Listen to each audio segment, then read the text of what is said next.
इससे ये जाहिर होता है कि उसके साथ अपने जीजा के साथ अवैध संबंध थे, उसके गलत संबंध थे। नमस्कार जी, मैं हूँ धर्म सोनीपत। लोक शक्ति मीडिया देखने वाले सभी दर्शकों को हमारा हाथ जोड़ कर राम राम। वही फ़िलहाल मैं बैठा हूँ बउआ गांव के अंदर। ये रेवाड़ी जिले का गांव है।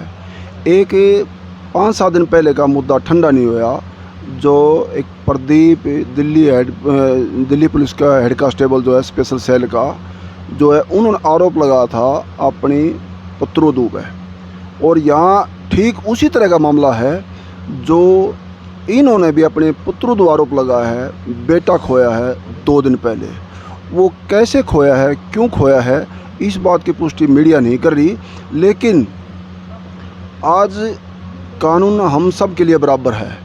खुदा न खास्ता अगर लड़की कुछ कर लेती है तो लड़का पक्ष तुरंत जो है अरेस्ट कर लिया जाता है।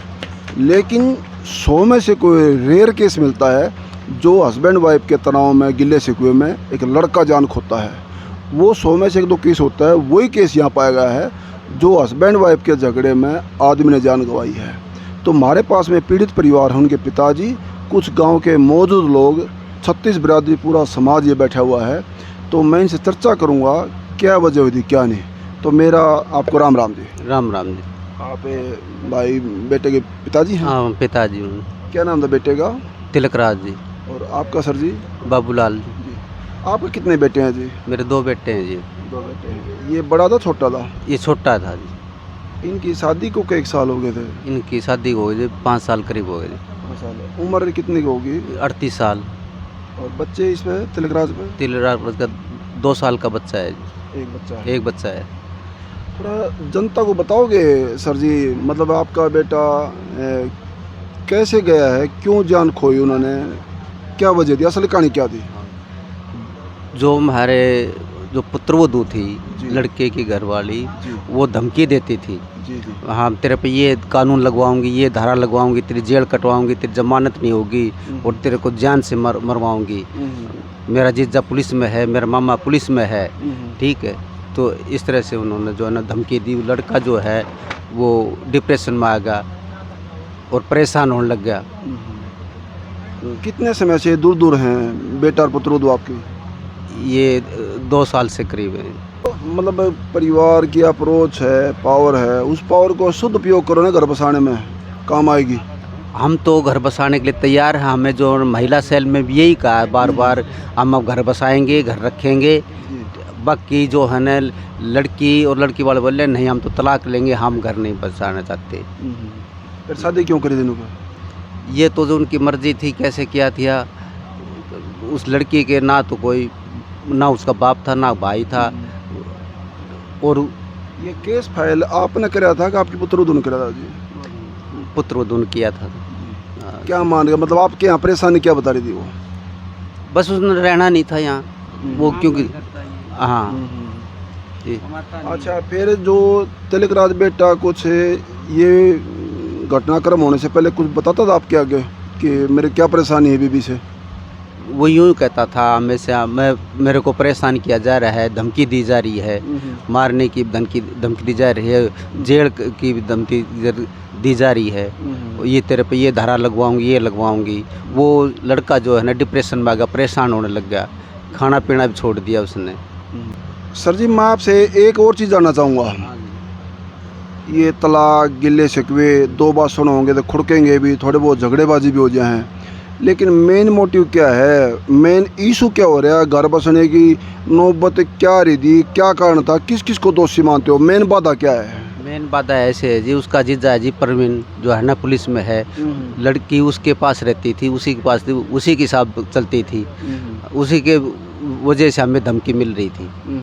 उसके गलत संबंध थे और उसी की चलती है, वही जो कहता था वही होता था। अच्छा। हाँ, मतलब है आपका कहने का साफ साफ ये है कि जीजा साड़ी का फेर था ये? हाँ जी, जीजा साड़ी का फेर था। वो उसी को जो है ना अपने पास ही रखता था। इनसे बड़े वाली थी सिस्टर वो जो? हाँ, वो बड़ी सिस्टर है जो।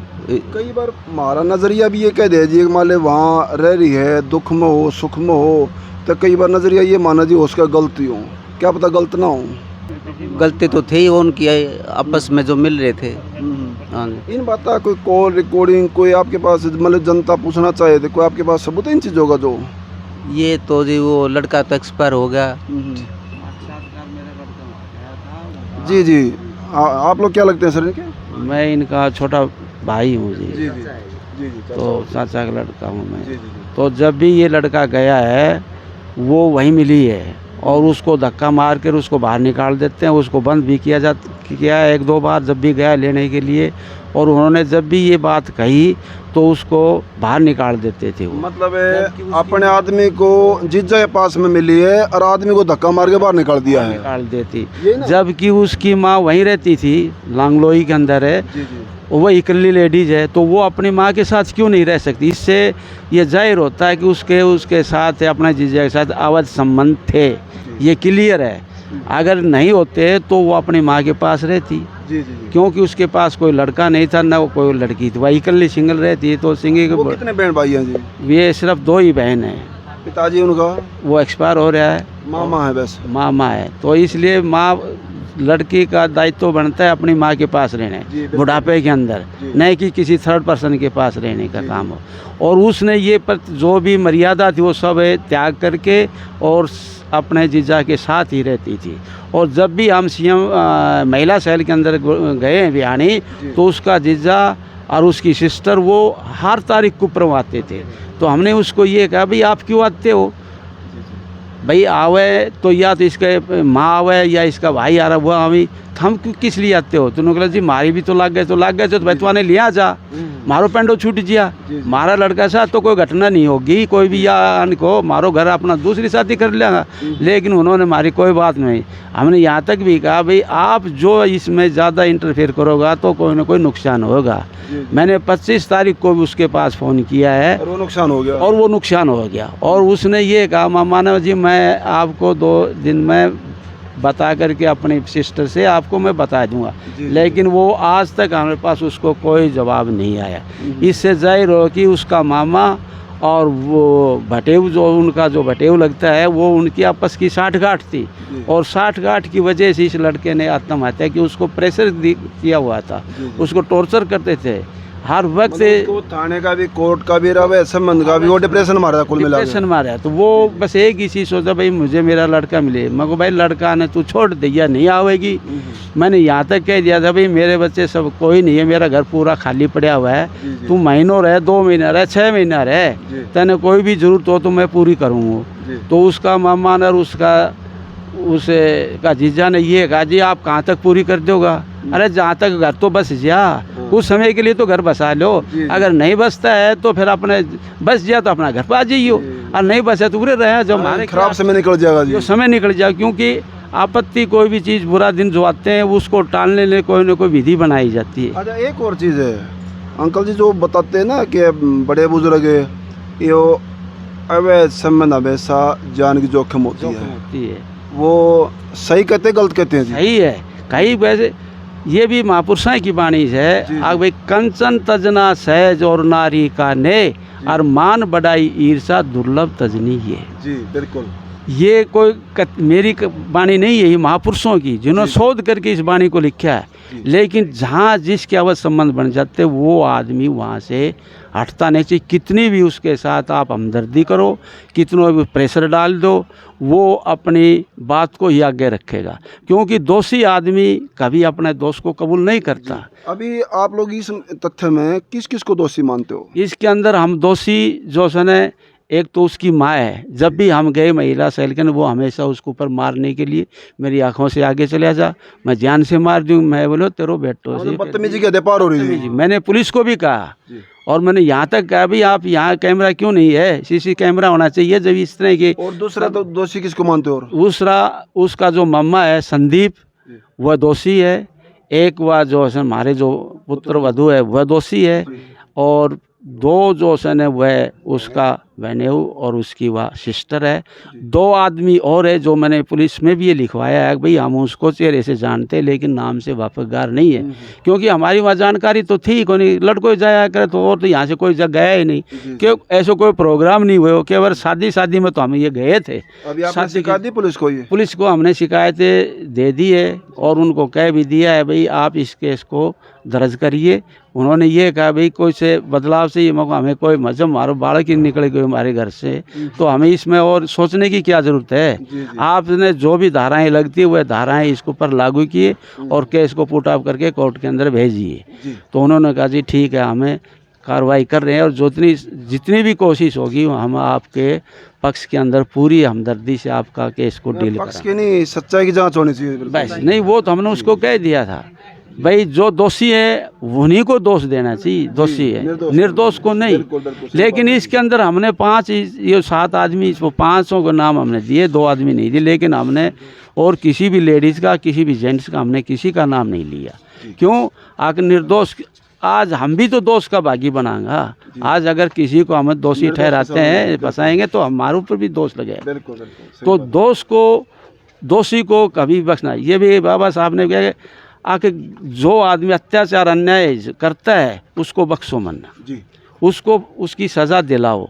अगर उसको एहसास हो जाएगा अपनी गलती का तो वो अपने जगह के ऊपर आ जाएगा।